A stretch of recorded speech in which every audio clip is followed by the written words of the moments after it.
Hello everyone, स्वागत है आपका आज की क्लास में और मैं हूं आपका नेट वाला भैया। हाँ जी, चलिए करते हैं आज की बूस्टअप सीरीज की शुरुआत। और सर क्या, और जी आज इसी के साथ हमारा यूनिट 9 आपका पीपल एंड एनवायरनमेंट का जो है आई थिंक यूनिट 10 है, तो वो क्या वो हो जाएगा खत्म और पूरी तरीके से हम पेपर 1 के प्रीवियस के क्वेश्चन की सीरीज भी खत्म कर देंगे। नहीं, हाँ जी सर, तो चलिए चलते हैं आज की क्लास में। आइए देखिएगा जी, पहला क्वेश्चन जो होगा आपका वो क्या होगा। पहला क्वेश्चन है फ्रॉम द फॉलोइंग लिस्ट, क्या बोल रहा है, from the following list identify the green house gases adopted in Kyoto protocol. Kyoto protocol convention हुआ था सर, उसमें कौन कौन से ग्रीन हाउस गैसेस थे उसके बारे में पूछा गया है। आइए पहले देखते हैं क्या क्या क्योटो प्रोटोकॉल में कौन कौन से गैसेस थे, फिर करेंगे आपका आंसर, है ना।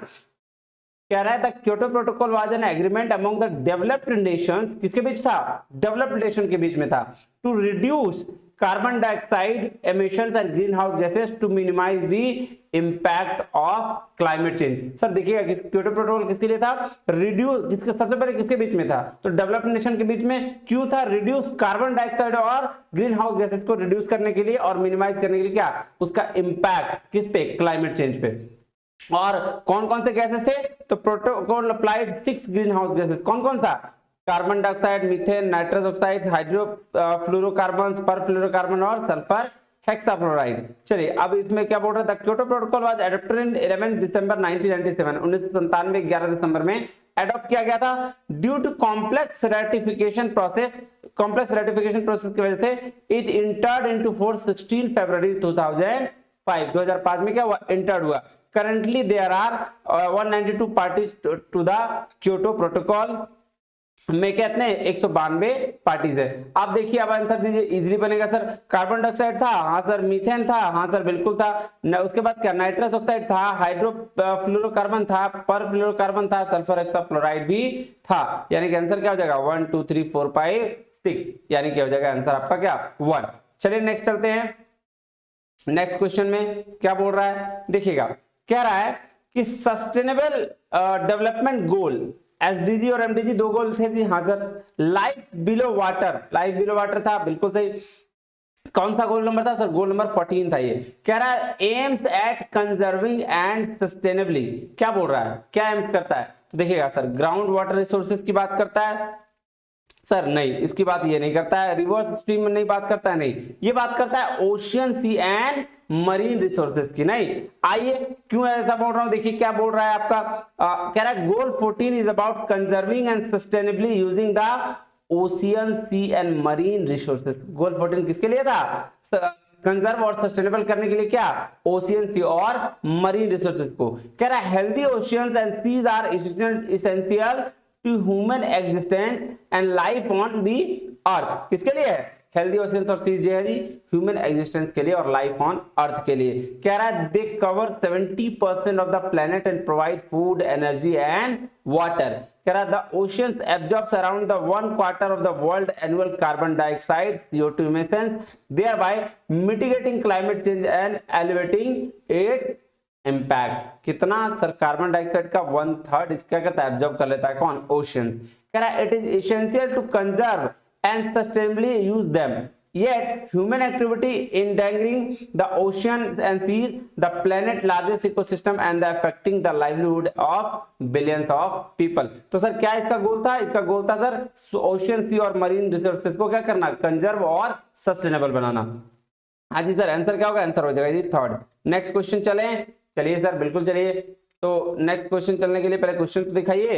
ये देखिए कह रहा था impact of noise pollution on human health is govern by, sir कहां से आपका ह्यूमन क्या हेल्थ का ये होता है, नॉइज पोल्यूशन की वजह से इंपैक्ट पड़ता है, कहां से, तो सर इंटेंसिटी ऑफ नॉइज, हाँ सर इंटेंसिटी, नॉइज की इंटेंसिटी की वजह से, ड्यूरेशन ऑफ नॉइज इसकी वजह से भी, socio economic status of an individual, sir इससे क्या मतलब है, एक इंडिविजुअल की सोशियो इकोनॉमिक यानी कि फाइनेंशियल स्टेटस से क्या मतलब है, तो ये क्या होगा, ये तो सर हो जाएगा गलत।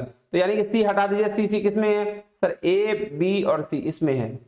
नहीं, आंसर क्या हो जाएगा, ए बी डी और ई। देख लीजिए एक खत्म से सारे आंसर निकल के, आगे पढ़ने की जरूरत नहीं है, फिर भी मैं पढ़ दे रहा हूं।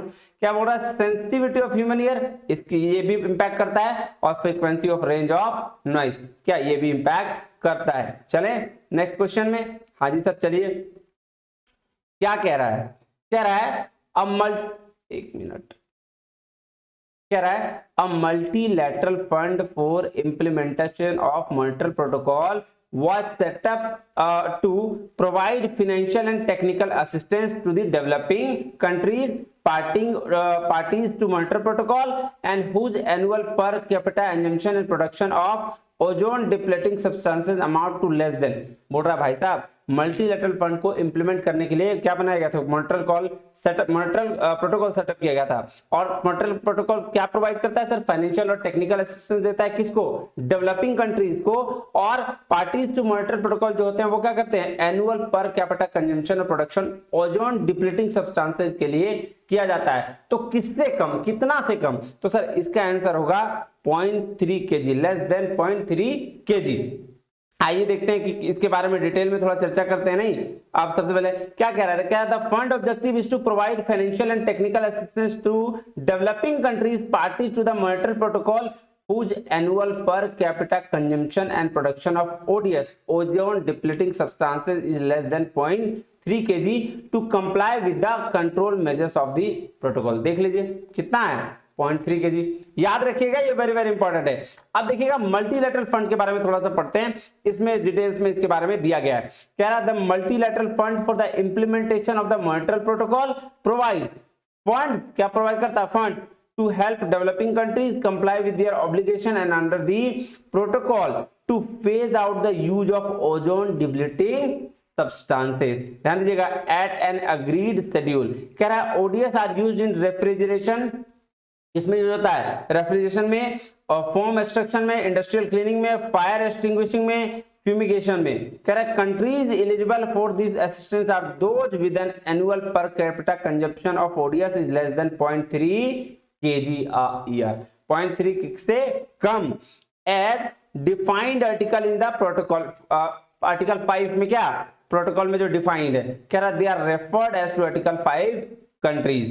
The monetary protocol was agreed, ये कहां हुआ था, मॉनिटरी प्रोटोकॉल में हुआ था। हाँ जी सर, कहता है monetary protocol was agreed 1987 after the scientist showed that certain human made substances were contributing to the depletion of earth ozone layer that protects life below the damaging ultraviolet radiation। ultraviolet radiation से क्या करता है, उससे below में चला जाता है। कह रहा the multilateral fund was established by the London amendment in the protocol in 1990। अब देखिएगा नेक्स्ट, कह रहा है the phase out the ODS will enable ozone layer to repair itself, है ना। हाँ जी सर, चलिए अब इसके आगे नेक्स्ट क्वेश्चन देखते हैं। नेक्स्ट क्वेश्चन क्या, ये देखिएगा क्या कह रहा है, कह रहा है from the following list identify the sources of solid waste. Sir solid waste का क्या क्या सोर्स है, कहां कहां से आता है। सर एक तो रेसिडेंशियल एरिया से आ जाएगा, बिल्कुल सही है ना। उसके बाद क्या ओशन से आएगा, सर ओशन से नहीं, बिल्कुल भी नहीं आएगा ओशन से। फिर नेक्स्ट क्या, इंस्टीट्यूशनल एरिया से भी आता है, हाँ सर आता है। उसके बाद क्या, एग्रीकल्चर, सर एग्रीकल्चर से भी आता है। डस्ट स्टॉर्म से, आंधी से नहीं सर, आंधी से कहां से आएगा, तो कहां कहां से, ए 1, 3 and 4 कहां आ जाएगा, 1, 3 and 4, दैट इज 4 नंबर। देखिए इसके बारे में भी कुछ चर्चा की गई है, आइए देखते हैं क्या बोल रहा है। कह रहा था sources of solid waste include क्या, residential, commercial, institutional, industrial activities. कहां से, ये चारों जगह से सोर्स क्या है, सोर्स ऑफ सॉलिड वेस्ट का कहां कहां है, रेसिडेंशियल, कमर्शियल और इंस्टीट्यूशनल एंड इंडस्ट्रियल, ये 4 जगह से आता है। कहता है certain type of waste that cause immediate danger expose individual और environmental are classified as hazardous. क्या बोलते हैं इसको, हजार्डियस बोलते हैं, ठीक है। These are discussed in the article hazardous waste management।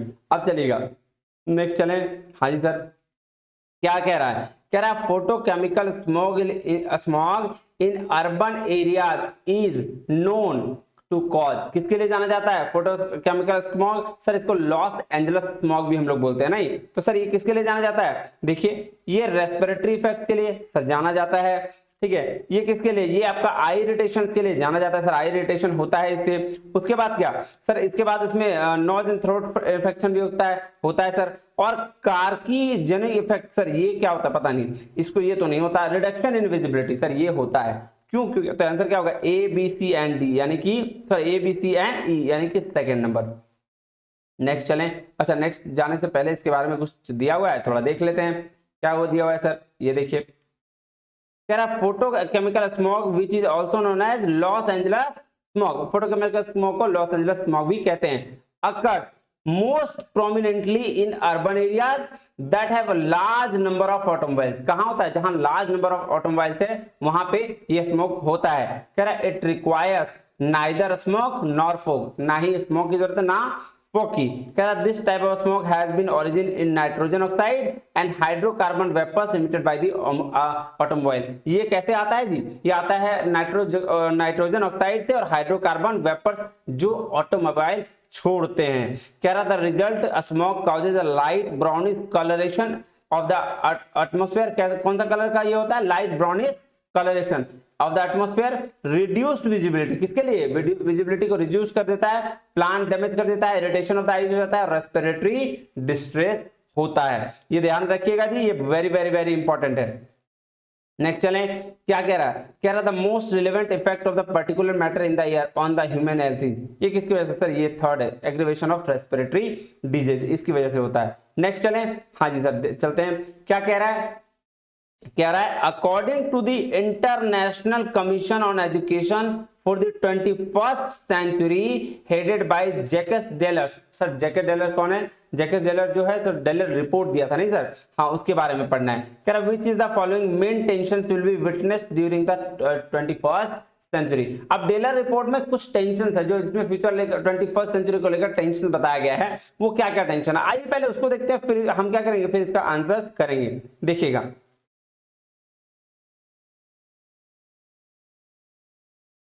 ये देखिएगा, सबसे पहला क्या कह रहा, tension to be overcome according to Delors report, Delors report के अनुसार क्या, वो टेंशन जो क्या बोलते हैं ओवरकम करना है, जिससे कह रहा है to this end we have to confront the better overcome them and the main tension that although they are not new will be the central to the problems of the 21st century, namely क्या है 21st century में problem, देखिएगा कह रहा tension between the global and local, ये problem तो हमेशा है। कह रहा the tension between the universal and the individual, the tension between the tradition and the modernity which is the part of the same problem and फिर क्या बोल रहा है, the tension between the long term and the short term consideration. और आगे देखिए क्या कौन सा टेंशन है, क्या रहा था tension between on the hand and the need of the competition and on the other the concern for equality for of opportunity. उसके बाद क्या कह रहा था, tension between the extra ordinary expansion of knowledge and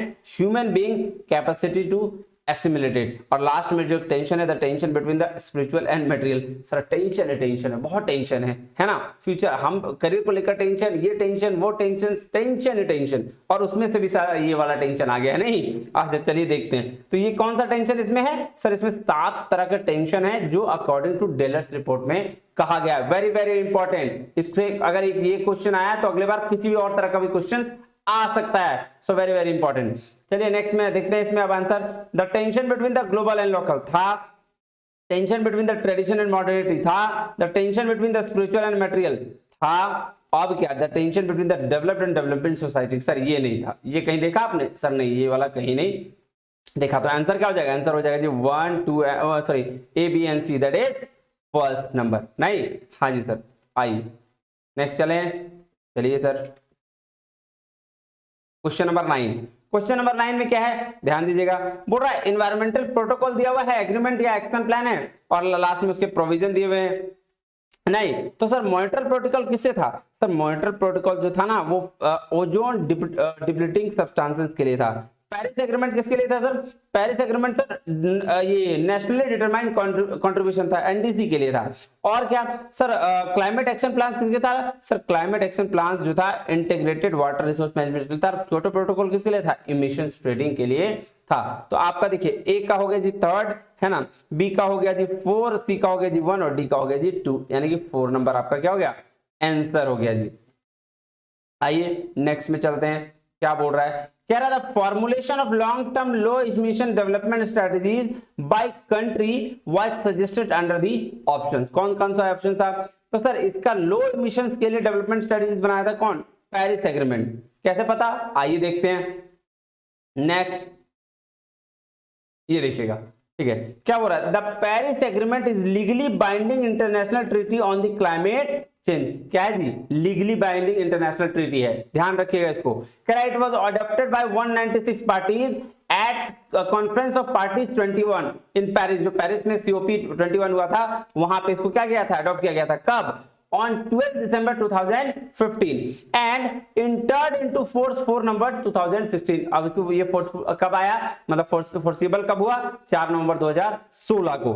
कह रहा है it's goal to limit global warming. क्या गोल था? ग्लोबल वार्मिंग को लिमिट करना to below 2 preferably to 1.5 degree Celsius compare to the pre industrial level. देखिएगा जी, below 1.5 से नीचे रखना था। ये वाला ये क्वेश्चन प्रीवियस क्लास में पूछा जा चुका है, ध्यान रखिएगा। कह रहा है to achieve this long term temperature goal countries aim to reach global peaking of greenhouse gases emission as soon as possible to achieve the climate neutral world by mid century. उसके बाद क्या कह रहा था, Paris agreement is a landmark of in the multilateral climate change process because for the first time a binding agreement brings all nations into a common cause to undertake the ambitious effort to combat climate change in the adapt its effect. बोल रहा है first time ऐसा हुआ था जब agreement, binding agreement बना था सब कंट्रीज के बीच में, क्या?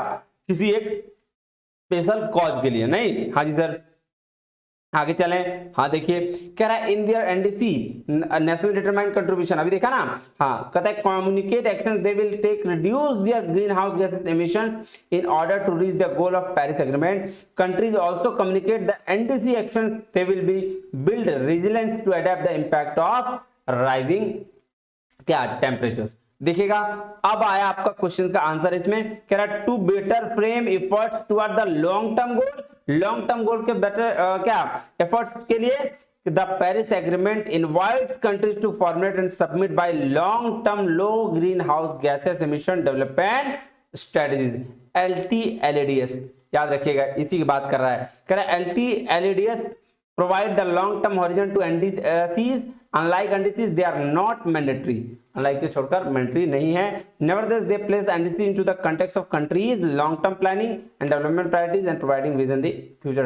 देखिएगा इसमें जो सबसे इंपॉर्टेंट है आपका ज्यादा हाई क्या किया गया, मार्क कर दिया गया, जैसे ब्लैक वाला ये लीगली बाइंडिंग इंटरनेशनल ट्रीटी है आपका, कब आया था ये भी देख लीजिएगा, ये कब आया था, है ना, कब इसको अडॉप्ट किया गया, कितना परसेंट से आपका क्या लेस करना है, ग्लोबल वार्मिंग लिमिट देना है, फिर किसके लिए क्या टारगेट था, एम क्या था इसका, ग्रीन हाउस गैस इमिशंस को रोकना है ना, फिर क्या था एनडीसी, इसकी देखिए नेशनल डिटरमाइंड कंट्रीब्यूशन कहाँ आता है ये भी पूछा गया है, फिर आपका ये 2020 में तक ये हुआ था लो LTLADS, ये भी ध्यान रखिएगा। तो ये सारी चीजें क्या है, ये सारी चीजें आपको याद करनी है क्योंकि इससे क्वेश्चन पूछा गया है। नेक्स्ट चलें। हाजी सर क्या कह रहा है, कह रहा था global emissions by weight of the following primary pollutants from natural resources are maximum in the case of carbon dioxide. क्या है ग्लोबल एमिशंस बाय वेट, क्या होता है कार्बन डाइऑक्साइड के ये कारण है। अब देखिए क्या कह रहा है, कह रहा है according to the noise pollution regulation and control rules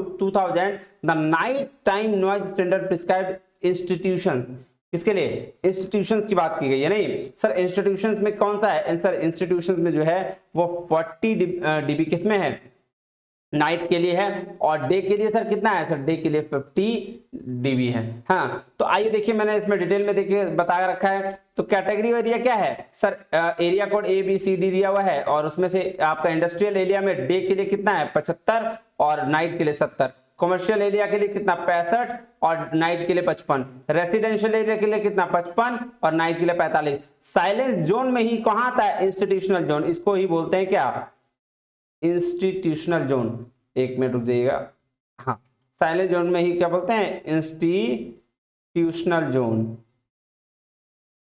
ये जोन। तो इस जोन में क्या 50 था कितना डे में और नाइट में कितना है 40। तो इसका आंसर क्या हो जाएगा, इसका आंसर नाइट में पूछा है इसलिए क्या हो जाएगा, इसका आंसर हो जाएगा जी 40। और सर नॉर्मल नॉइज क्या होता है सर, ये तो नॉइज पॉल्यूशन, नॉर्मल नॉइज कितना होता है सर, नॉर्मल डे में होता है 45 और नाइट में होता है 35। हाँ जी सर, ये ध्यान रखिएगा।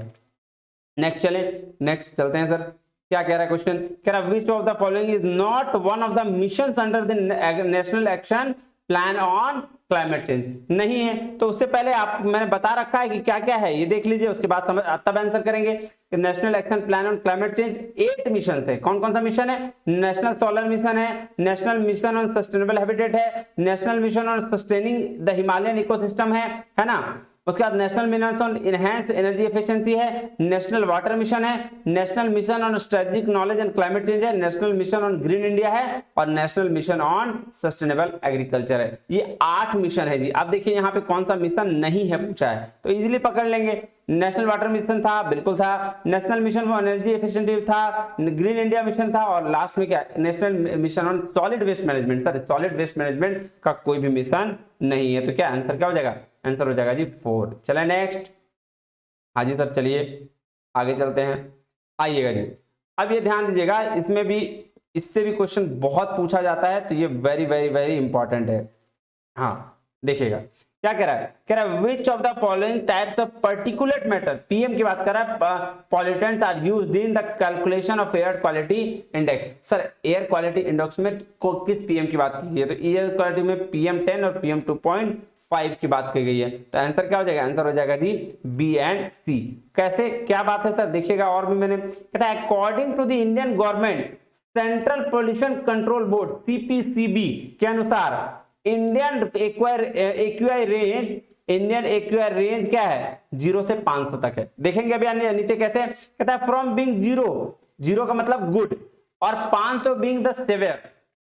कहता है there are 8 major pollutants to be consider for AQI calculation. 8 major pollutants हैं AQI collection air quality index के लिए। नहीं तो क्या क्या है? एक तो है पर्टिकुलर मैटर जो 10 और 2.5, दूसरा है carbon monoxide, ozone, nitrogen oxide, sulphur oxide, ammonia जिसको NH3 बोलते हैं, उसके बाद है लीड PB, है ना।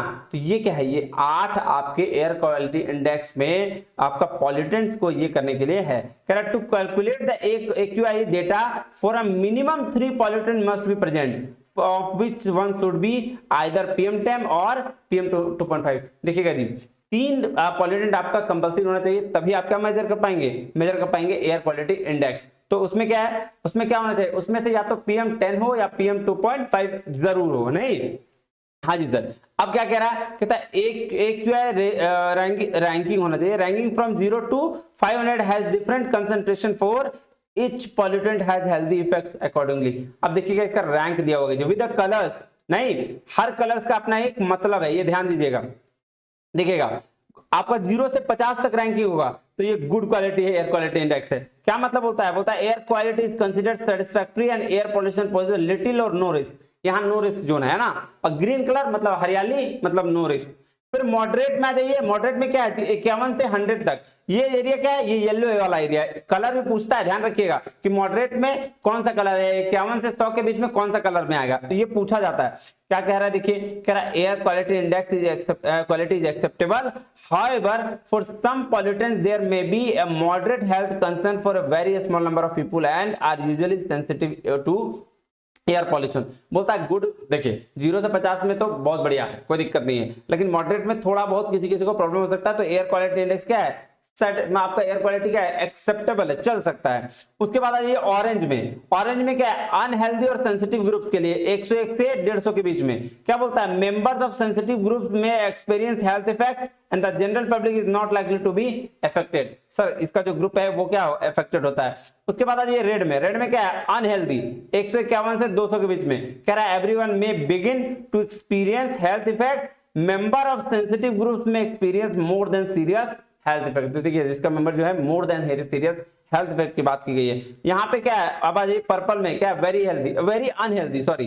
उसका 201 से 300 यानी कि 201 to 300। यहाँ पे क्या है? हेल्थ अलर्ट मिल जाता है आपको। और लास्ट में क्या है? सबसे हाजरियस मरून कलर 301 to 500। यहाँ बोलता है health warnings of emergency conditions. यहाँ इमरजेंसी कंडीशंस के लिए वार्निंग मिलता है। The entire population is more likely to be affected. यहाँ पे बोलता है भाई साहब यहाँ पूरा का पूरा पॉपुलेशन इफेक्ट होने वाला होता है। तो ध्यान रखिएगा गुड किसके लिए होता है, ग्रीन के लिए, मॉडरेट के लिए येलो, फिर अनहेल्दी है ना सेंसिटिव ग्रुप्स के लिए क्या, ऑरेंज, फिर अनहेल्दी के लिए क्या आपका रेड, फिर वेरी अनहेल्दी के लिए क्या आपका पर्पल, और हाजार्डियस के लिए क्या आपका होता है जी मरून। और ये आपका रैंकिंग भी याद रखिएगा नहीं।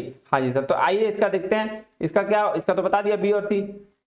चलिए नेक्स्ट में चलते हैं, क्या बोल रहा है, कह रहा था sustainable development goal SDG set in 2015 by the United Nations are intended to be achieved by, sir United Nation के द्वारा जो सेट किया गया था टारगेट ये एसडीजी का, वो कब तक अचीव किया जा सकता है सर, 2030 तक। आइए इसमें भी दिया गया है, कुछ पढ़ते हैं।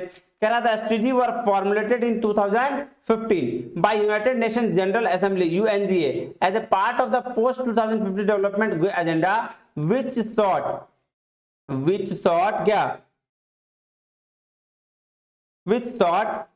to create a future global environment framework to succeed the Millennium Development Goals which ended that year. They were formally articulated and adopted in UNGA resolution called 2030 Agenda or known colloquially as Agenda 2030। बोल रहा है इसको क्या बोलते हैं, UNGA resolution को बोलते हैं 2013 का एजेंडा, है ना। तो ये देख लीजिए कब तक था, 2030 तक था नहीं। हाँ जी सर, नेक्स्ट चलें, चलिए सर आइए अब चलते हैं जी 16 नंबर क्वेश्चन। क्या बोल रहा है, the only UN treaty related to the environmental issues which has been ratified by 197 UN member state. ये क्या है सर, इसको ये किया गया था कहां सर, ये किया गया था मॉन्ट्रियल प्रोटोकॉल में नहीं। आइए देखिए मॉन्ट्रियल प्रोटोकॉल के बारे में क्या दिया गया है। कह रहा था Montreal protocol on substances that deplete the ozone layer is the landmark multilateral environment agreement that regulates the production and consumption of nearly 100 man-made chemicals referred to as ozone depleting substances। देखिए ODS की बात कही यहाँ, कह रहा when released to the atmosphere those chemicals damage the stratospheric ozone layer। बोल रहा है जब ये 100 man-made chemicals रिलीज होते हैं तो क्या होता है, केमिकल्स आपको स्ट्रेटोस्फेरिक ओजोन में हार्म करता है, और कहता है earth protective shield of that protects humans and the environment from harmful level of ultraviolet radiation from the sun. अब ये क्या करता है, ये अल्ट्रावायलेट रेडिएशन से रोककर हमारी रक्षा करता है। अब ये कब अडॉप्ट किया गया था मॉन्ट्रियल प्रोटोकॉल को, 16 सितंबर 1987 में। और क्या बोल रहा है, the protocol is to date one of the rare treaties achieve universal ratification. देखिएगा जी ये one of the rare treaty था जो यूनिवर्सल रेटिफिकेशन को अचीव किया था। तो यही बात कर रहा है कि आपका रेटिफाइड कब हुआ था, मतलब कि 197 कंट्रीज का रेटिफिकेशन हुआ था। चलें हाँ जी सर नेक्स्ट चलिए 17 नंबर क्वेश्चन क्या कह रहा है, कह रहा है under the goal 2 millennium development goals UN member countries were to ensure that by 2015 children everywhere boys and girls would be able to complete a full course। 2000 millennium development goal में 2015 में ये कहा गया कि हर बच्चा children everywhere boys and girls would be able to complete full course करने के लायक होगा। ये कहाँ का आ गया था, किसकी बात की गई थी सर, ये बात की गई थी प्राइमरी एजुकेशन की। प्राइमरी एजुकेशन कम से कम हर बच्चा चाहे वो लड़का हो लड़की वो करेगा। नेक्स्ट चले देखिए मैंने एक बहुत अच्छा चार्ट बना के रखा है, आई मीन लिया है। देखिए चार्ट में थोड़ा सा इसको मजे से पढ़ते हैं। देखिए पहला गोल क्या था, पहला गोल था जी, देखिए एक मिनट रुक जाइएगा, पहला गोल क्या था, पहला गोल था जी, क्या हो रहा भाई,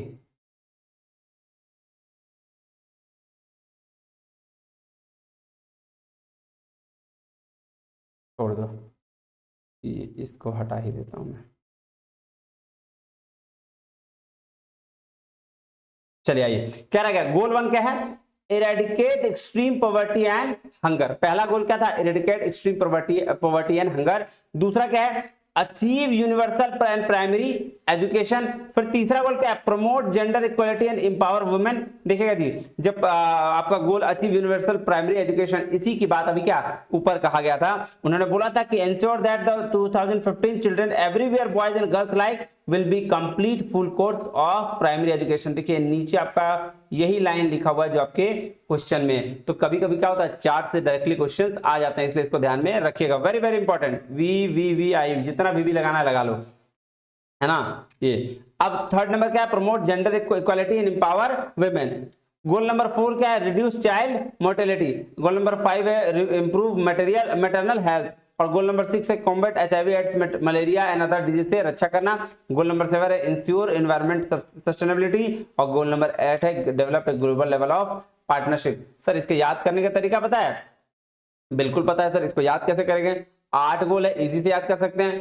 सर इसमें कैसे याद करेंगे? तो बोलेंगे सर एक गरीब बच्चा था, क्या था सर, एक बच्चा था जो बहुत ही गरीब और भूखा था। वो क्या किया, वो प्राइमरी एजुकेशन लेकर और उसने फोकस किया क्या, गर्ल्स के इक्वालिटी और एम्पावर करने पर, है ना। और उसने चाइल्ड मोर्टेलिटी को भी कम कर दिया, अपने मैटरनल हेल्थ को भी बढ़ा लिया, जिससे क्या हुआ, उसके मैटरनल हेल्थ में जो था उसको क्या बीमारी से बचाया जा सके। और बीमारी से बचाने के बाद क्या किया उसने, इन्वायरमेंट सस्टेनेबिलिटी का ये कर लिया। और लास्ट में एक ग्लोबल लेवल का पार्टनरशिप भी डेवलप कर लिया। ऐसे अपनी मॉर्निंग्स बना के याद कर सकते हो। नेक्स्ट चलें सर, चलते हैं बिल्कुल। आइए ये देखिएगा, अभी इसको हमने पढ़ा ऑलरेडी, कहता है day time noise standard prescribe for the residential area is. अब देखिए रेसिडेंशियल एरिया के लिए क्या था आपका डे में, तो सर रेसिडेंशियल एरिया के लिए डे में था 55, नहीं हाँ सर रेसिडेंशियल एरिया के लिए भी अभी हमने देखा था, ये देखिए रेसिडेंशियल एरिया के लिए 55 डे में और नाइट में 45। हाँ जी सर, तो आंसर क्या हो जाएगा, आंसर हो जाएगा जी 3rd नंबर, नहीं हाँ जी सर। चलो नेक्स्ट, चलिए सर, कह रहा विच of the following is ozone depleting substances, पता है सर ये क्या, मिथाइल क्लोराइड।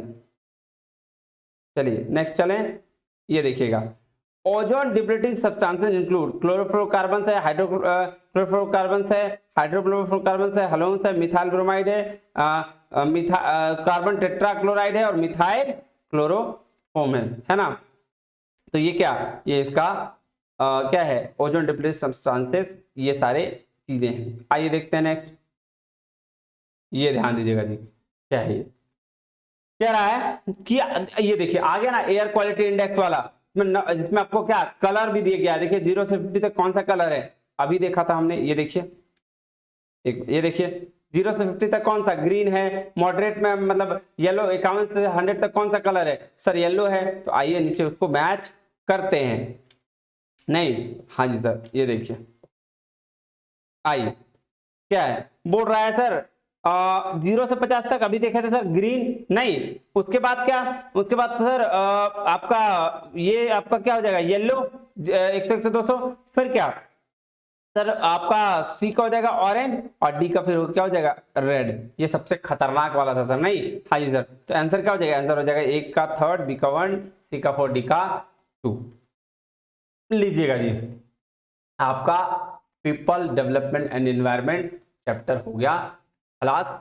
उम्मीद करता हूं आपको इससे बहुत कुछ सीखने को मिलेगा। मैंने जितना भी टॉपिक पढ़ाया है हर साल इससे सवाल पूछे जाते हैं, डेफिनेट रहिए। जैसे मैंने कोशिश करा है पढ़ाने का, जैसे आप मैंने क्योटो प्रोटोकॉल पढ़ाया, मॉनिटर प्रोटोकॉल पढ़ाया, तो आपको कन्वेंशन से सवाल पूरे आ जाते हैं। मैंने एयर क्वालिटी इंडेक्स पढ़ाया, उससे आ जाते हैं सवाल, नहीं मैंने आपको वेस्ट मैंने पढ़ाया, सॉलिड वेस्ट, तो उससे सवाल आ जाते हैं। तो इससे क्या ये सारे ऐसे ऐसे चीजें हैं जिससे सवाल आने ही आने आपके, वेरी वेरी इंपॉर्टेंट है। आप इस तरह के टॉपिक को जरूर पढ़ के जाइएगा। मिलते हैं अगले वीडियो में, तब तक के लिए बहुत बहुत धन्यवाद। और आपको बता दूं आज ही हमारी एमसीक्यूज की सीरीज खत्म हो गई है। मैंने ऑलरेडी 9 यूनिट डाल के रखा है। 10वां यूनिट तो आरसी है, रीडिंग कॉम्प्रिहेंशन, वो तो आपके प्रैक्टिस पे डिपेंड करता है। बाकी 9 की 9 यूनिट आपको मेरे चैनल पे मिल जाएगी, आप जरूर उसको देख के जाए एग्जाम देने जाए तो। और पेपर 2 कॉमर्स के लिए जो बच्चे हैं उसके लिए भी 9 यूनिट डाल दी गई है, आप उसको भी देख के जाए। फिर से कल से मिलते हैं 8 बजे, पेपर 1 की क्लासेस जून के लिए और पेपर 2 की क्लासेस कॉमर्स की 9 बजे। ये मिलते हैं कल से डेली, है ना। जून के लिए दमदार तैयारी करेंगे अपन, है ना। सब कुछ आपके अपने यूट्यूब चैनल नेट वाले भैया पे। तब तक के लिए धन्यवाद, मिलते हैं अगले वीडियो में। जय हिंद।